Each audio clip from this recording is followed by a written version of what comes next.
the Netflix documentary Quarterbacks came out, which we'll have more on that coming up here in a little bit. However, Joe Flacco, I didn't see this, but I saw most of episode. The newly released sports documentary has sparked a massive wave of conversation across the football world, particularly surrounding a viral interaction between veteran quarterback Joe Flacco and the highly publicized rookie Shedeur Sanders during the Cleveland Browns training camp.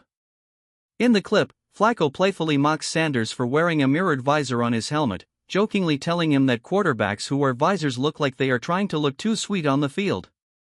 Flacco recounts his own football upbringing, where coaches would aggressively tell players to take their visors off, questioning who they thought they were. While Sanders laughed off the interaction and took the light-hearted hazing in stride, the public reaction was highly divided.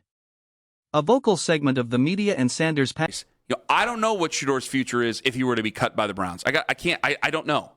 Because there's a lot of people who seem to just want nothing to do with the guy if he can't be a starter. With Deshaun Watson, that's obviously a totally different bowl of wax. Can you be a backup in the league if it doesn't work out with the Browns? So they're not in the same situation as those guys. But I think that they can remain cordial and supportive of each other and not have... Passionate fan base criticized Flacco, labeling his comments as a jerkish move and an unnecessary attack on a young player's personal style. However, sports radio hosts Ken Carman and Anthony Lima strongly defend Flacco, arguing that the veteran was simply busting stones and engaging in harmless, necessary locker room bonding that helps ease the tension of a long and grueling training camp. The debate over helmet visors goes far beyond mere fashion statements, touching on critical issues of player safety and traditional football culture. Host Ken Carman admits that he disagrees with Flacco's anti-visor stance, revealing that he is deeply concerned with eye safety to the point of ensuring his own son wears a clear visor during youth league games to prevent catastrophic eye pokes. He references tragic history. I have him wear a clear visor because I'm so weird about my eyes. Well, and so I'm afraid he's going to get poked in the eye, and they don't have any of the crossbar anymore, so I go, nope, he's got to have a visor. Orlando Brown probably wishes he would have had a... Historical incidents, such as the career-altering eye injury suffered by offensive lineman Orlando Brown, to emphasize that visors serve a vital protective function rather than just an aesthetic one. While traditionalists point to past quarterbacks like Jim McMahon or Ohio State legend Greg Fry who occasionally wore visors, they remain a rarity for signal callers in the modern era. The traditional... Expect to see Shedeur Sanders by October? Yeah. Oh, yeah. Okay. So you're only making things worse for yourself. You gotta be able to get guys to follow you. Quarterback coaching philosophy suggests that visors can fog up or partially obscure a passer's eyes, making it harder to establish direct eye contact with wide receivers or scan defensive coverages. For Sanders, the mirrored visor is clearly a signature part of his personal brand and on-field swagger, but it also reignites the ongoing cultural battle between old-school football grit and the highly stylized, modern athlete. I don't know if he was like that at the beginning of his career when he was trying to make his way up. I think he had a lot of confidence in himself, but you also have to do it the right way.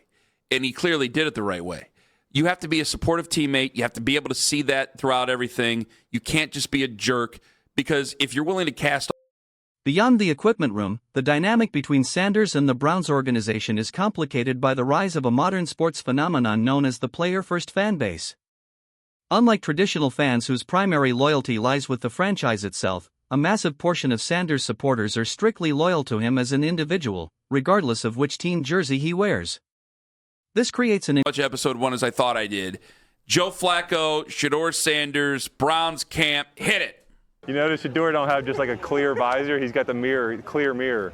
You know when you're growing up, they're like, take your visor off. Who do you think you are? It's like, yeah, but... Incredibly volatile situation for the Cleveland coaching staff, as a highly vocal minority of these player-first fans are already expressing immense frustration over the ongoing quarterback competition.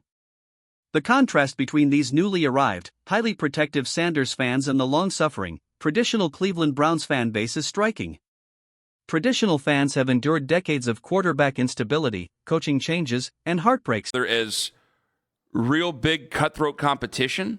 I think the people around them might, but I don't think that they see each other that way. They were teammates last year. Yeah, why do you think that is?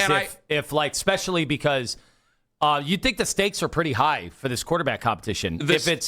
Making them deeply loyal to the team itself rather than any single individual.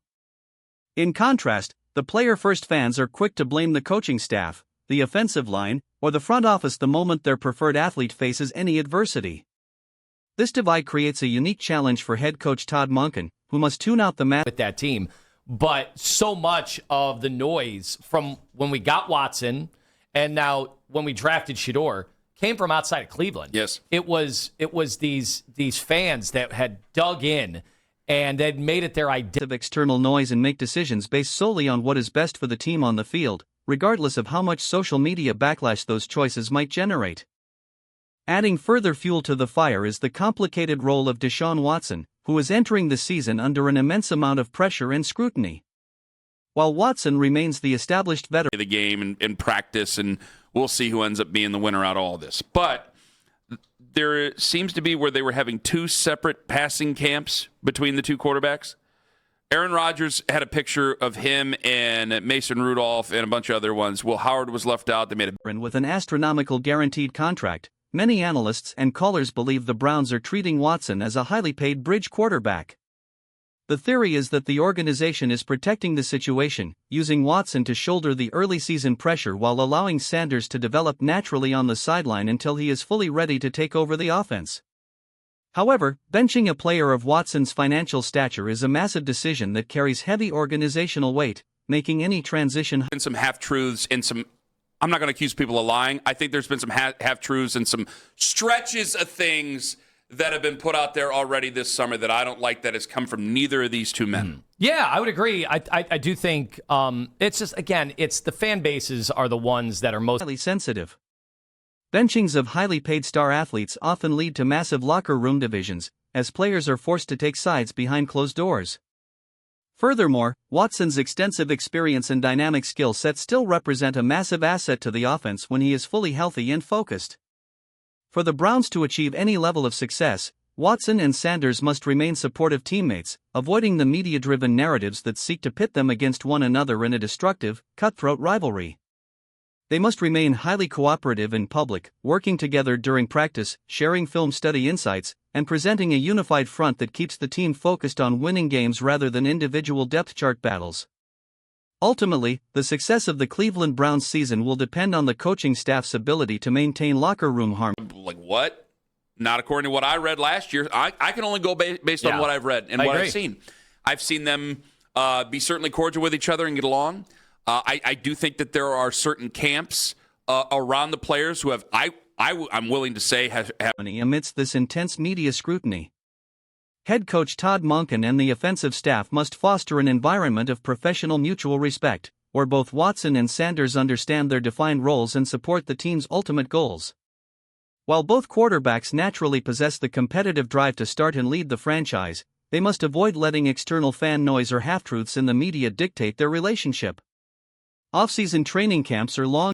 They look sweet, and then when you take them off, you can breathe so much better. Yeah, dude.